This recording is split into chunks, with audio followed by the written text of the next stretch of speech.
All right. Hey, guys, it's not on.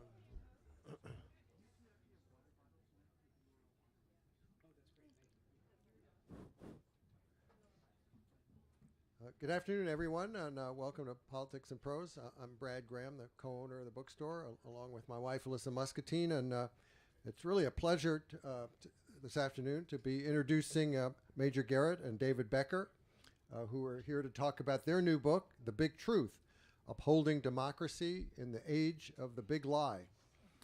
Major has several decades of experience covering Washington as both a print and broadcast journalist, starting with U.S. News and World Report in the 1990s. He moved to the Washington Times, then CNN, next Fox News, followed by the National Journal. And a decade ago, he joined CBS News as White House correspondent, and 4 years ago became the network's Chief Washington Correspondent. He also hosts two CBS News podcasts, The Takeout and The Debrief, and he's the author of four previous books on such topics as The First Year of Donald Trump's Presidency, The Political Ascendancy of Republicans, The 15 Biggest Lies in Politics, and The Inner Workings of Congress. David, who's a lawyer, is founder and executive director of the Center for Election Innovation and Research, which was created 6 years ago and provides grants and conducts research to increase voting security and voter turnout. David's worked on election issues for 2.5 decades, including stints at the Department of Justice and the Pew Charitable Trusts. He also serves as CBS News' election law expert. Now, Major and David haven't actually known each other all that long. They got together in the tumult of the 2020 election and became colleagues and friends. In The Big Truth, they warn that the United States is on a path to civil war if we don't do better at countering all the doubt that's been sown about our election process and do more to bolster confidence in how we cast and count ballots. Drawing on interviews with election workers, politicians, and many others, Major and David debunk the allegations of fraud about the 2020 election, but they also make clear how Republicans promoting the big election lie continue to move to redistrict, gerrymander, suppress, and otherwise alter the vote so that their own party will be assured victory. Review and Publishers Weekly applauds The Big Truth as a thorough and even-handed assessment that presents statistical evidence in clear terms and cools overheated rhetoric from both the right and the left. In conversation with Major and David will be veteran journalist Susan Page, Washington bureau chief of USA Today, and one of the most prominent political reporters working today. She's also the author of two excellent biographies, The Matriarch, about Barbara Bush, and Madam Speaker, which came out last year about Nancy Pelosi. And Susan is currently working on a book about Barbara Walters, due out next year. So please join me in welcoming Major, David, and Susan.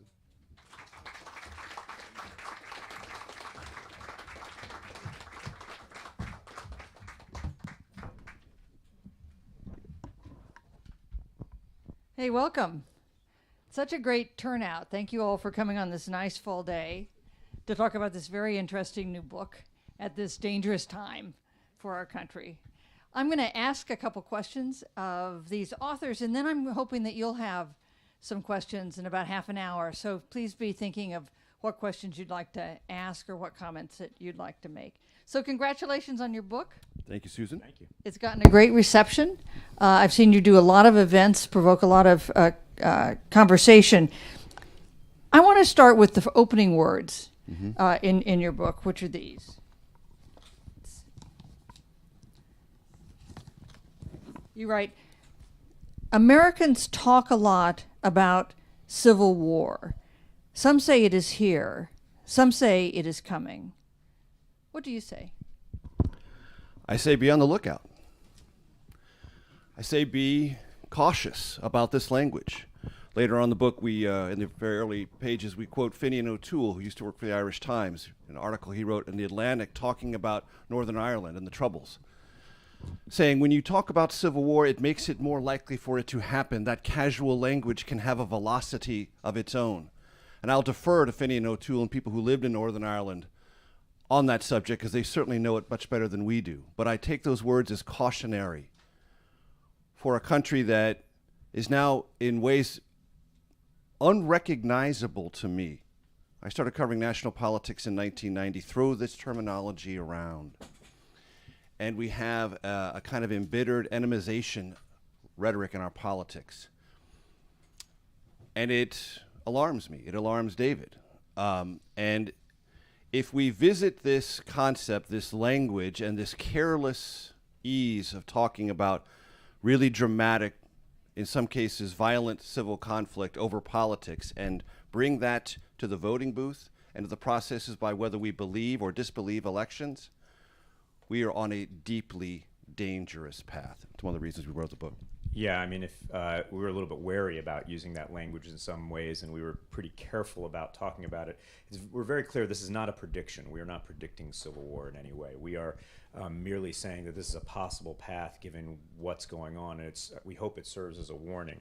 There was a report this week about how we're seeing more chatter on social media mentioning the term civil war than ever before. I'd love to think that it was about our book, but I don't think it is.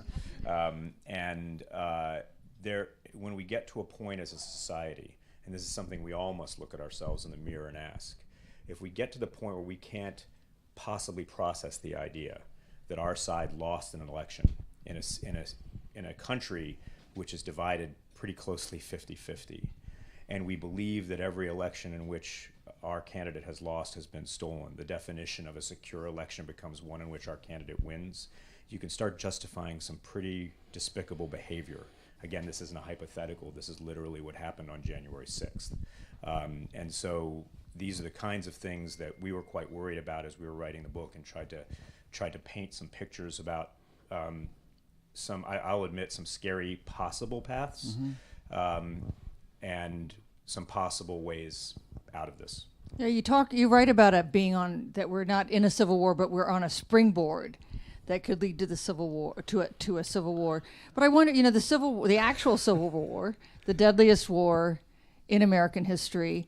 I wonder, is that what people mean when they think about a civil war at this point? What does civil war mean at this point? It's a great question. I don't think people know what they mean, but I'm not really interested in us defining what we mean by an actual civil war. I'd rather we just set that rhetoric aside and set this idea of we are so alienated from one another that the only thing that can resolve it is either violence, fisticuffs, or something that looks and feels a little bit like that, a brutalism in our politics. And one of the things I want to say about this construct that we put together, we don't describe a civil war that's fought with bullets and bayonets. We do not. We describe a civil war that is procedural, rhetorical, and is a gradual unwinding of America and its union. An alienation that takes time, that is reinforced by speeches, self-righteousness, and we pull apart from one another. And don't tell me you can't see evidence of that already, okay? States are boycotting other states over things they disagree with. Policies regarding abortion, immigration, or other differences. That's already happening. We didn't invent that construct. But one real quick observation. Look, the Civil War was fought because of a structural defect in this country that could not be compromised. All right? The next great test of our democracy and capitalism and its interaction was the Great Depression. That was a structural economic problem. Both were massive, titanic, and had to be resolved because they were so big they couldn't be resolved. Here's the good news. Our elections don't need to be resolved. They're better, more transparent, more auditable, and more verifiable than ever before. This is not a structural problem for America. Not like the Great Depression presented for us, not like the Civil War presented for us. The great news about this is, structurally, we're doing great.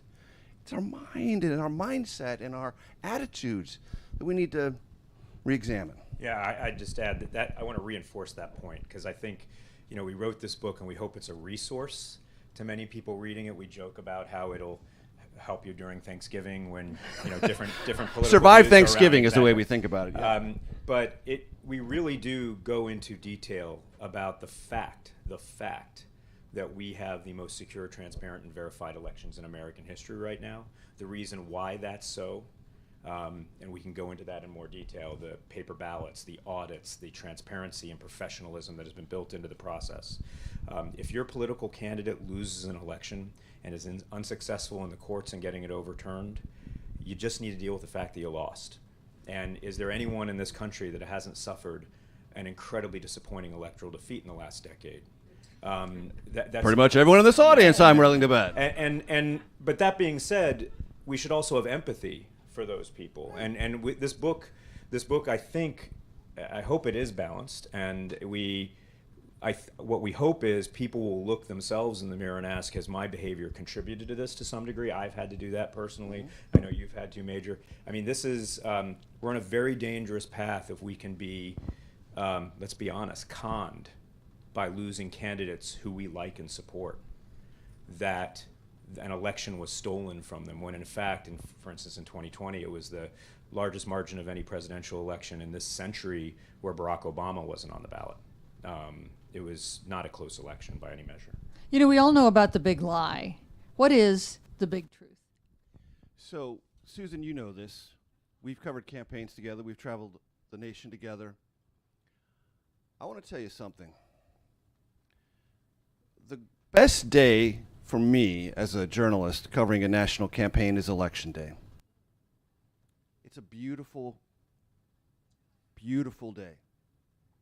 Because Susan and I talk to all these super smart, whiz-bang strategists who think they know everything, and they poll this, and they strategize that, and they speechify this, and they're sure of everything that's going to happen because they've been in the business, and they've won campaigns for governor and House and Senate, and they're going to elect the next president.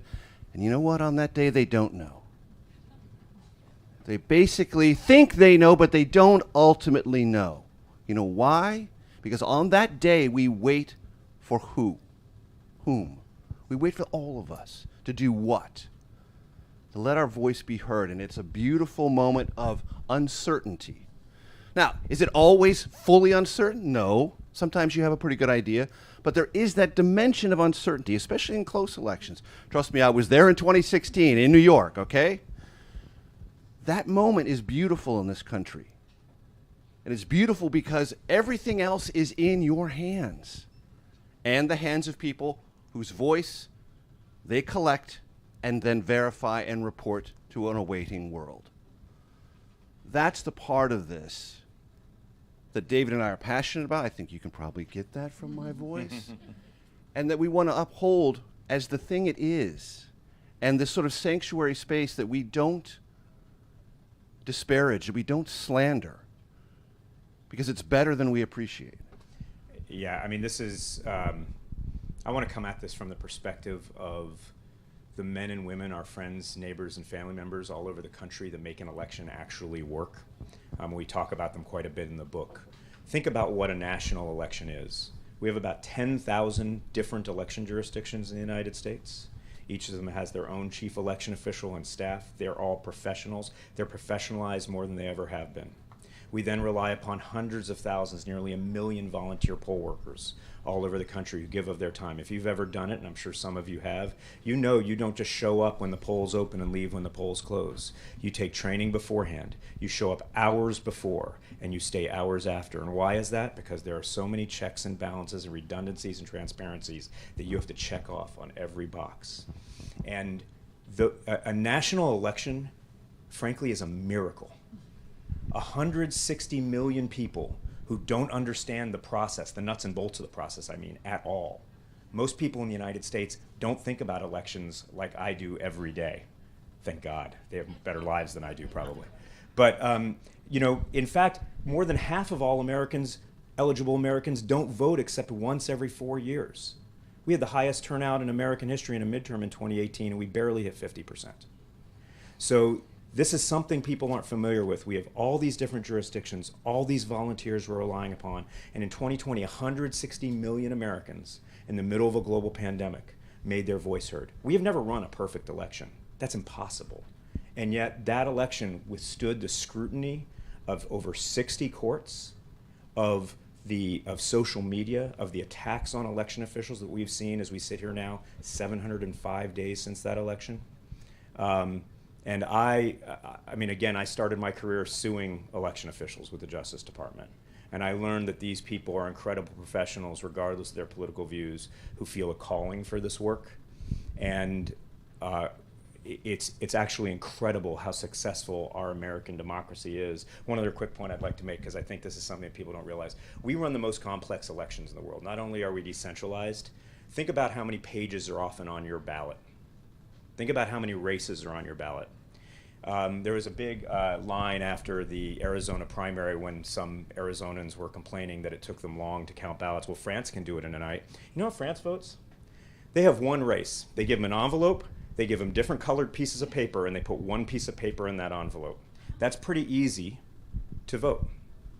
You, if you want to vote, you're filling in a bubble or on a machine that's printing out a ballot, probably dozens, maybe 50, 60 races often for a general election. And all of those somehow get tabulated in a way that's transparent and verified over and over and over again. It's really remarkable what we do, and I'm in awe of the men and women who do it. You know, in the book you talk about a half dozen or so. One good thing about your book is not all, oh my God, what are we doing? It's like, here are 6 concrete things that we could do as a country to help things like adjusting the Electoral Count Act, which we seems to be on the way to do, and holding criminals accountable. But I'm curious about something, David, that you said when we started talking about Thanksgiving. Thanksgiving in my house has become very problematic because since we've got a big family, and since 2016 we've had Trump voters and Democratic voters and Green Party voters, and we finally, after a difficult year or two, we have finally set a Thanksgiving rule that no one can talk about politics unless they go outdoors. And it's usually the weather's not that great, and so we just talk about things other than politics. But Dave, you said that there are ways in which you've changed your own behavior to try to address the way we're just pulling apart as a country. Talk about what you've done in your own life. So I'll just say, in 2016, I think, like most of us, and I don't think it matters what your political views are, I was surprised. And I realized that I, like most of us, reside in an information silo. I am often, whether I seek it or not, I'm often getting information that validates my own opinions. It feels good to be validated, doesn't it? I mean, life is hard sometimes. It feels good to be constantly told, oh, you're right. Go ahead, just keep doing what you're doing. You're right, and being right is enough. And the fact is that there are some legitimate disagreements across the political spectrum, and I sought out some more of those. But one of the other things I sought, and I think we do this in the book, and I think it's why it's useful for Thanksgiving, is the election deniers employ a whack-a-mole strategy. We do address that to some degree. They're constantly changing the reasons. Oh, it was the machines. Oh, it was philanthropy that came in and spent money. Oh, it was bamboo ballots that came in from China. Oh, no, but there weren't observers in any of these places. We talk about all of that in the book. That's all BS. But we also tell the positive story of the 2020 election, which they can't address because it's all true and verified. We had 95% of people vote on paper ballots in 2020. 95%. That's the highest percentage ever since technology in the last 100 years have come in. Every ballot in every battleground state for the first time was paper. In 2016, the entire states of Georgia and South Carolina and much of the states of North Carolina, Virginia, and Pennsylvania had non-paper ballots. They could not be recounted. They could not be audited. Philadelphia and Pittsburgh had not had paper ballots in decades. By 2020, all had paper ballots. All of them audited the technology. By hand counting the ballots and comparing them to the technology, they confirmed that the results were accurate. We had more scrutiny of the rules by courts ahead of time. There was more litigation about the election before the 2020 election than ever before. And in fact, Republicans won 7 out of every 8 cases in that pre-election litigation. Famously, we remember, for instance, limitations on drop boxes in places like Ohio and Texas, which were upheld by the courts. Both sides didn't like some of the rules, but by election night, when the polls closed, they knew what those rules were, and they could not complain about them at that point. And then courts validated in over 60 cases every one of those. We sit here 705 days after the 2020 election, and there still has not been a shred of evidence presented to any court or law enforcement that would indicate that there was any problem with the 2020 election that could have changed the outcome in any way. And Susan, as you know from reading the book, I drew upon my experience covering the 2016 campaign that began in August of 2015. I spent nearly 16 months on the road, attended more than 75 Trump rallies, met lots of Trump supporters all over this country, talked to them at almost every rally. And we say in the book, look, there are millions of Americans who are disappointed with the election results, wish Trump had been reelected. Their disappointment doesn't manifest into seditious conduct. They didn't storm the Capitol, but they're angry. And they think there's a certain part of my industry for sure, big tech and other things, that just have it out for Trump. And for those reasons, a sort of collective sense that my guy, meaning Trump from their perspective, never gets a fair shake. I'm going to stick with him because I'm loyal to him, and that loyalty is part of my own identity now. And so I'm going to be skeptical of this election out of loyalty to him. And I understand that, and we don't disparage that, we don't criticize that. We just say, look, we come to you with a sense of common language and common purpose. We believe you love the country, we believe you're patriotic, we believe you want the best for the country. Listen to us as we come to you in that same spirit. Just look at the underlying evidence that we put before you and ask yourself a fundamental question, which we pose in the second chapter of the book. What if those whom you regard as political rivals had conducted in 2016 or in the run-up to Trump's inauguration in January of 2017, all the things that he did? What would you have said? You would have said, my gosh, that doesn't look like it's consistent with the Constitution and the rule of law. And you know what? You'd have been right. Because it wasn't. And if we unloose these very dangerous fires of denialism, and they just become another tactical quiver in each tactical arrow in each party's quiver, we're in a really, really bad place. If Donald Trump left politics tomorrow, is this a problem that would be solved? No. I mean, one of the questions Major and I get a lot is Donald Trump the cause, or is he a symptom of a greater disease? I think that's a very interesting intellectual question. I don't know that it matters anymore. As we sit here, I think, if Donald Trump disappeared, we now have a movement that is an ecosystem of grifters who are incentivized to maintain the big lie. We see this in candidacies that are going on right now. We see this in people who are making money. And Major mentioned the tens of millions of people who supported the former president, who sincerely wanted him to win, who did not attack the Capitol, are not insurrectionists. And they're good Americans who some might disagree with on policy.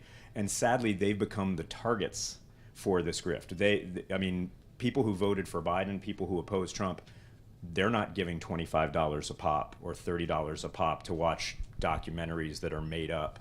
They are the people who are really disappointed in the outcome of the election, and sincerely disappointed. And I think that's one of the great crimes, is that the grifters are incentivized to exploit to exploit the people who actually support themselves. And I don't think that's going away if Trump goes away tomorrow. But I would not say if he either went away or backed off this and said, I declare the 2020 election valid, it wasn't stolen, would not be a neutral event. It would not be a neutral event. It would be a very significant event. And you can begin to see in Arizona this week, we saw Blake Masters running for the Senate say, well, I wish the FBI and big tech hadn't put their thumb on the scale. And the follow-up question was, so you're saying the actual procedures and vote counting was fine? Yes. First time he's ever said that. Why did he have to say that? Because he's running in a general election. And he's tanking because people will not listen to him because of the conspiracy about the 2020 election. That's a process that's happening in real time as the real politics of denialism meets the absolute fact of a clear-cut, valid election.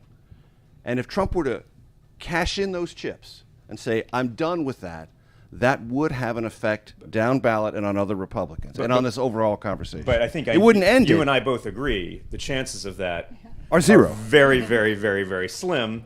And I also think that this cynical, another question we often get is, do the election deniers actually believe it? Do they actually believe that the election was stolen, or are they using it as a cynical political ploy?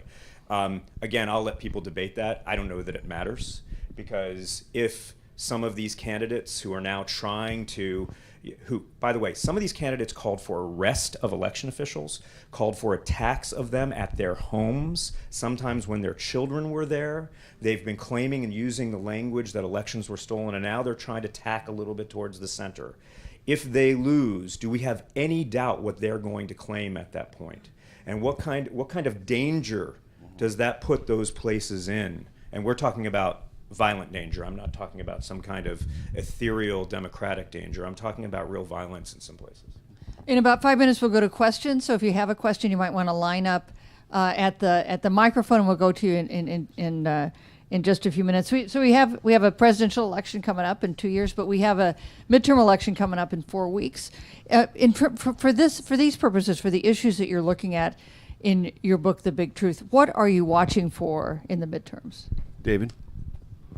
I'm going to make this not political. I am very worried about the outcomes of elections and how they might be exploited by people who choose to incite violence. I think that's one thing.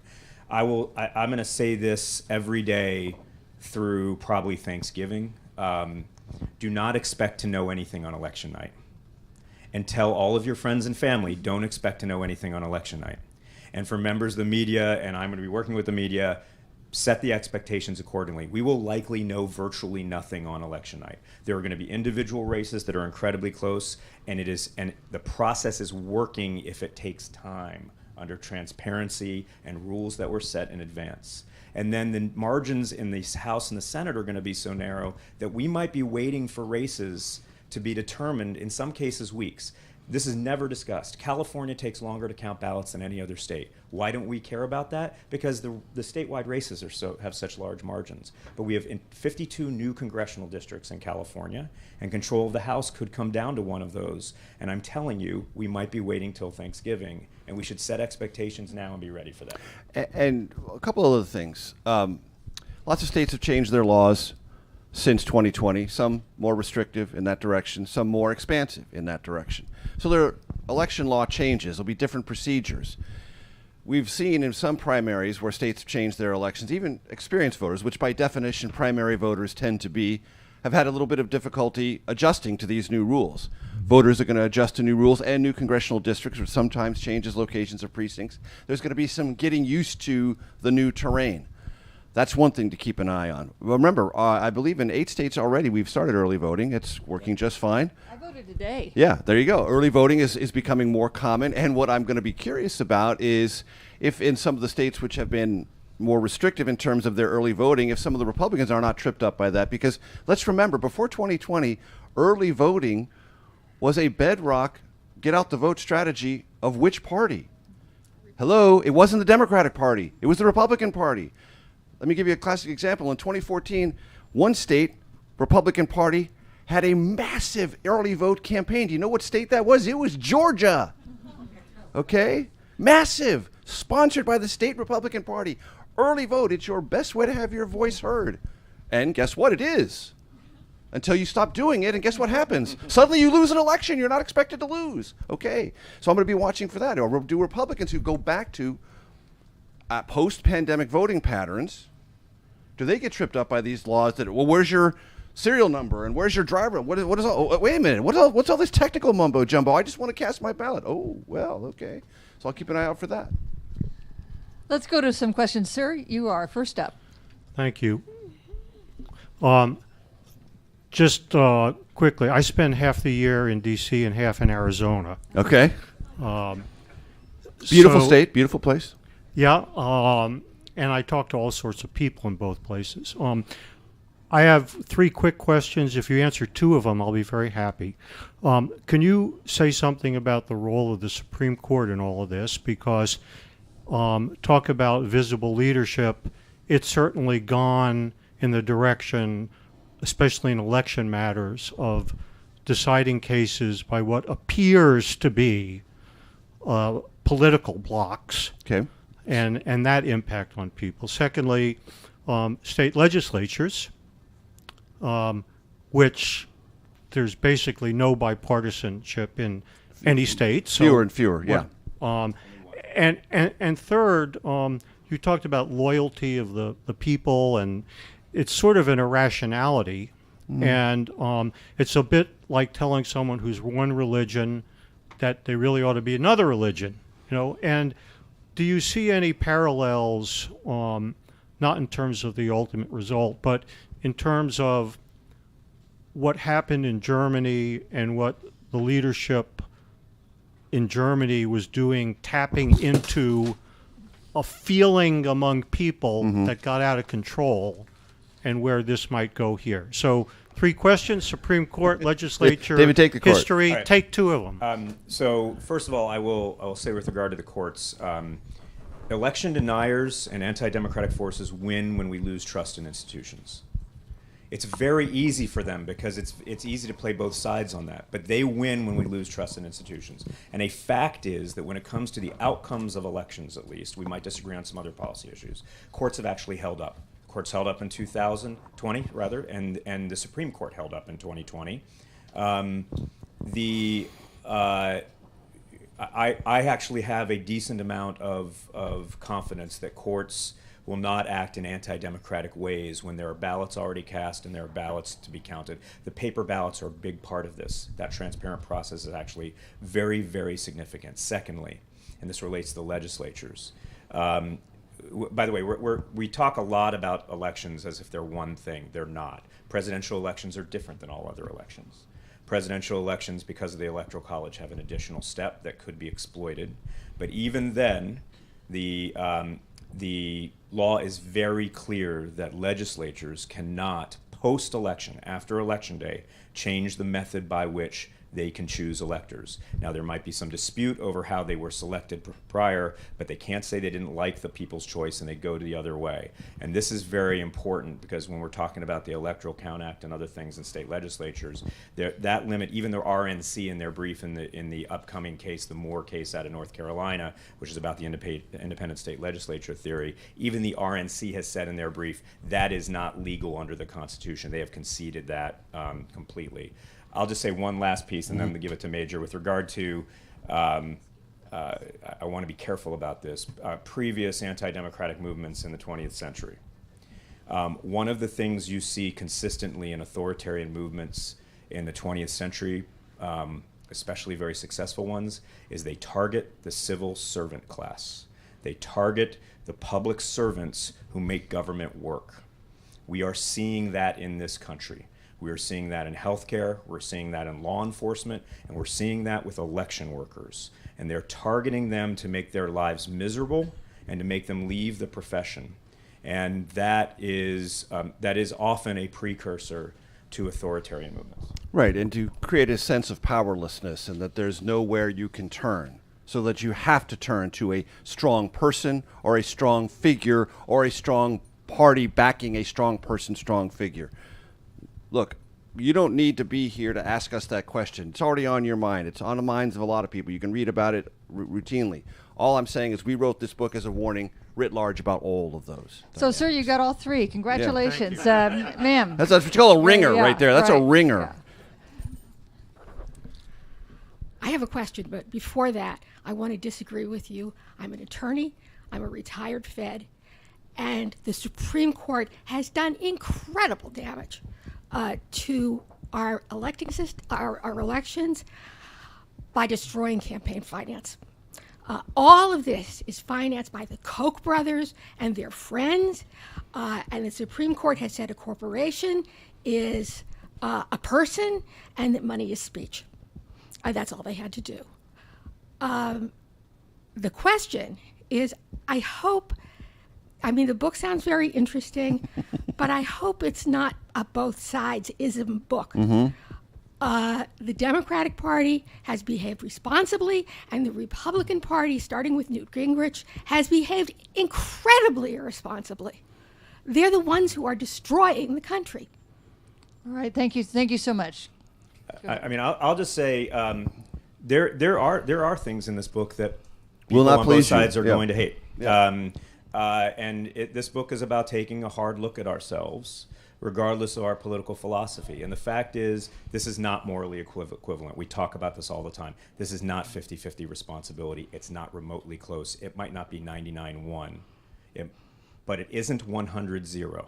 For sure. And that's the point we try to make, is there are things all of us can do, even if we're not in denial about the 2020 election, that are part of a more active citizenship. And that active citizenship, I think, includes an element of humility about the fact that we are very closely divided. We are not going to become a one-party country. That's not a realistic possibility. We're going to have to live with our fellow citizens with whom we disagree on policy. And we're going to have to live with elections in which, even though we may feel as if we're right, we have lost. By the way, that happens all the time. We all know that, right? I mean, that's so we have to get to that point, and part of that is just tethering ourselves to reality about how elections are run and what they mean. That was one of the points we hoped to raise. And look, I respect your experience, I respect your point of view, but there were Democrats who challenged John Kerry's loss in Ohio in 2004. Yeah. They were wrong. And they went. Hold on, let me finish. They were wrong. There were those who made statements about Stacey Abrams in 2018. Part of those arguments made their way into Trump's executive order. Right. My point about that is, and I want to say this as clearly as I possibly can, the answer to election denialism is not more election denialism. It is to expunge it completely. Completely. This is not tactical space in an American functional constitutional republic. Full stop. Well, in fact, I think wonder- Tracy Abrams went to court. Yeah. Lost 6 times. So I have a kind of a follow-up question, which is if so Republicans do this more than Democrats, not that Democrats Correct. don't do it Correct. at all. Correct. But if the tactic succeeds, how much is there a risk that Democrats will start to adopt the same tactics themselves increasingly? The risk is not zero. It's not negligible. Politics is like the NFL. It's a copycat league. So the risk isn't zero. Do I believe that this foundational an existential argument is intensifying resistance to it? Yes. But let's just go to the tactical side of the equation. Democrats have spent money to elect Republicans who deny the election because they think they're easier to beat. Well, that's putting money tactically behind denialism. Now, it's a tactic, but it's a slippery slope, folks. Ma'am, thank you so much for your question. Let's go to the next person. Hi, thanks for this today. My name's Caitlin. I have not 3 questions to choose from, but I have something for each of you to think about, and there are. Why don't you choose your favorite question and ask that? I know. Okay, well, first of all, I don't, as you've said, election results sadly are not final. They're not going to be final on the day of the election. Night, yes. But I don't think that that's something we should be surprised about. A lot of people sounded shocked. I mean, actually, most things right now are trending to an era of uncertainty. So, first it started with fake news. Then people questioning the value of education, even our heroes. We've changed school names and street names and so forth. Roe v. Wade shot down, and then the census results on which the redistricting is based. Like, those are still, they were ugly. They weren't really, I don't really feel very good about the census results.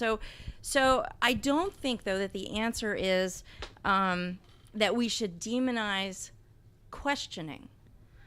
The questioning of something. What we ought to do is find fail-proof ways to ensure people believe in the results. Because if you demonize questioning, then we just become puppets. If we're told don't go and question the counts, the voting booth, we have to retain the ability to have independent thought and ask questions. All right, thank you so much.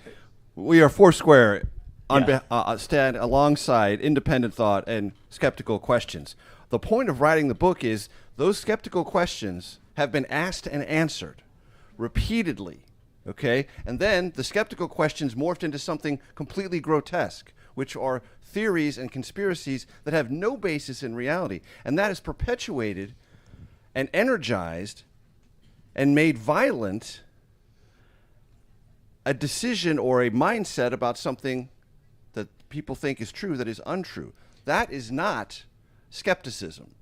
And I'll let me just add, I mean, if you have asked questions about the fairness of election process, Do it before an election. Do it robustly. Do it in the legislatures, as has been done. Do it in the courts if you need to, as has been done. But you can't complain after the election if you lost. Why is it that it's only the losers complaining after an election? Because they lost. Look, I'm a Phillies fan. I'm sure the St. Louis Cardinals would love for the rules in Major League Baseball to be that there will only be one out in the ninth inning and you're done. But they can't say that now. They could have argued it before the season started, exactly. But they can't say that now. And so this is actually a key point. Ask your questions, but the process is set at some point. We all have an agreement about what the rules are. We need that agreement about the rules are before the election is over. And then, even then, every side gets to go to court and litigate it. Over 60 cases. We are here 705 days. We have been begging for evidence. Show your proof. Don't keep promising it. Don't say you've got some kind of, just brain-blowing new revelation lawsuit that's about to drop. Yeah. And charge $30 for people to come and hear it. They have not shown one shred of proof. I'll give you one quick example because I think this is important. There's a documentary out there, I'm not going to mention the name of it, about supposed people taking ballots from people and delivering multiple ballots. And hairy quadrupeds, And that ballot claim, or that documentary claims that there's widespread fraud, and this is probably the reason that Trump lost. The problem is the documentary itself doesn't say that, has no evidence. The people who made the documentary, when they're under oath, have confirmed there's no evidence of fraud in it. And Republican law enforcement in 2 states, Georgia and Arizona, has said, please give us all evidence of fraud. One of those states subpoenaed that evidence. And to this day, we sit here months after that, and not one piece, they haven't even attempted to share evidence. They've gotten nothing. They've sent nothing. So that's what we're differentiating between. It's totally good to ask questions. Ask questions about whether the process is fair. Work with your elected representatives to try to make it more fair or more secure, right, or have more integrity, whatever you like. Are there enough precincts? Is early voting on the right number of days? Do you have weekends? Where do you stand in line? All those things are procedurally part of the inspection process for every voter. Absolutely. We invite all of that. All because we know this system will withstand that kind of scrutiny. Thank you. Ma'am, thanks very much. Sir, you're up. Thanks. Wondered if you could take your observations and findings and put them in a worldwide context. Can you places like Italy or Hungary or Bolivia come to mind? Are some of the things that you observed here showing up in other countries as well? It feels that way. I'm not an expert at all, and I will tell you it's a transition for me because in covering national politics, I did talk to all the strategists and the campaigns and the voters, and I didn't spend a lot of time until 2020 on this actual machinery. And so I've devoted the last 2 years of my professional life to learn about this actual machinery in one place, America. I don't have a great insight into how the process works. I know it's being tested in Brazil right now, for example. Brazil's going to have a runoff election. Bolsonaro has preemptively, much like former President Trump did, questioned the legitimacy of the results. He's in the runoff now. I guess that's okay, right? Which is kind of the sequence we see repeat itself over and over, questioning until we get to the next level. So, and look, Italy's election was Italy's election. And there's been a transfer, and that's what happened. That's what can happen in a democracies make choices. And Italy's made a choice. We'll see how it plays out. Yeah, so I have looked at this a little bit, and one thing that's common between a lot of established democracies in the world in the last roughly decade is that there has been an active use of disinformation to weaken the institutions of democracy. The elections process being one of them, but there's others. And that disinformation is originating often from domestic sources in those countries and amplified by the enemies of democracy, authoritarian countries overseas, most notably Russia, China, Iran, and North Korea. And that is a common theme that we are seeing, and they'll just find whatever works in those areas to kind of leverage that. Look, Italy has a very different process than we do. You can't win the presidency of the United States with 25 or 26% of the vote. In Italy, you can become the prime minister. We've seen, look, Israel just recently took 4 times, I think, 4 elections in 2 years. That's unusual for Israel. They're going to keep doing this. Parliamentary systems might be particularly susceptible to some of these systems. In Brazil, they have a single national voting system. system that is electronic, and that Bolsonaro has overseen for the last several years. I mean, he has been the government over the last several years. He's criticizing his own government in many ways when he criticizes the election process. He could have changed it, but he did not. Again, this is fundamentally, they use contempt for the rule of law as a tactic to then complain about outcomes they don't like. And that disinformation is about weakening the institutions and weakening democracy worldwide. And we are seeing attacks worldwide. I think it's a very, perceptive point. Thank you. Thank you, sir. Thinking about the next. Please go ahead. Yes, Ma'am, you're next. Yeah. Okay. Quick comment and then a question. You talk about sore losers, but it struck me after the 2016 election that Trump was the sorest winner I'd ever seen. We talk about that in the book. Oh, you do? We do. We just remind people that he said he actually won the popular vote, which he didn't. And then he created a commission to try to root out all of the supposed illegals who voted in California. 3 million right there alone. And the commission frittered into nonsensical oblivion because there was nothing to find. And so, yes, you can be a sore winner too, no question. I mean, it's very rare though, and it's a good point. Highly unusual. He actually cited a study written by Pew to justify his idea that he had actually won the popular vote. I was actually the person who wrote that study. That's not what that study said in any way, and I did a lot of media on that at the time. But there was zero evidence that he won the popular vote. Again, we live in a country of laws. If you think you have something to prove, bring it. We have courts. There were 8 Trump-appointed judges who I'm sure would have loved to see the tiniest piece of evidence, and they've still, 705 days later, not seen a tiny shred. Not only that, but if you read the opinion, some of the most scathing dismissals came from Trump-appointed judges. We've read every one of those opinions. We did so for the book. They're not in the book, but you have to read everything to sort of speak with clarity. And some of the most scathing language you see in dismissals come from Trump-appointed judges. Yeah, we just saw one in Georgia. Anyway. Yeah. My question, I know there have been a lot of changes in election laws, most of them of the voter suppression variety.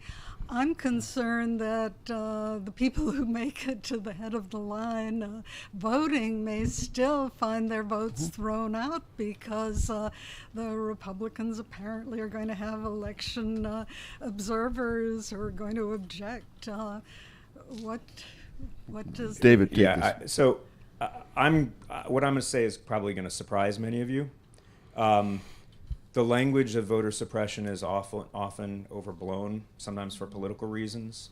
It's not the same as the way the language of voter fraud is often overblown for political reasons, but it is.